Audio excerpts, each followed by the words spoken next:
want to share some tactical advice on how I personally stopped getting distracted by all the shiny objects and new ideas that I have. Because every entrepreneur has enough new ideas to kill their business. And so basically he said, if I had 30 minutes, I could write 100 ideas on the whiteboard that would destroy my company. And so you absolutely have enough ideas to kill your business.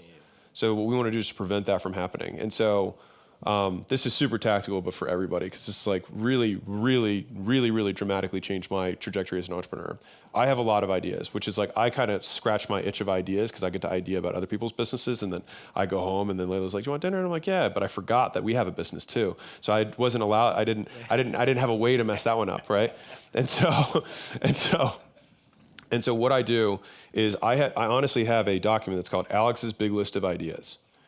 And every time I have an idea, I totally flesh it out. I put a link on the doc to another doc that has a big memo that has like, this is how it would work, this is what we'd make, this is how blah, blah, blah, blah, blah, blah. And then I keep living my life.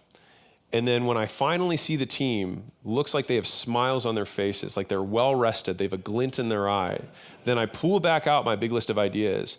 And what's interesting is that like some of the ideas that I'm like, this is gonna be huge, I'm like, that's why would I think that's a good idea?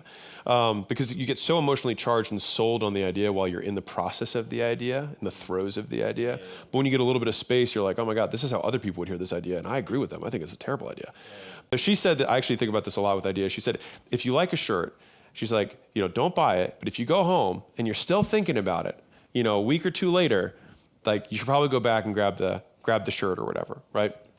And so I think about that with ideas. Like if I'm able to, like I have this fear, what if I forget the idea? If I forget the idea, it wasn't that good of an idea.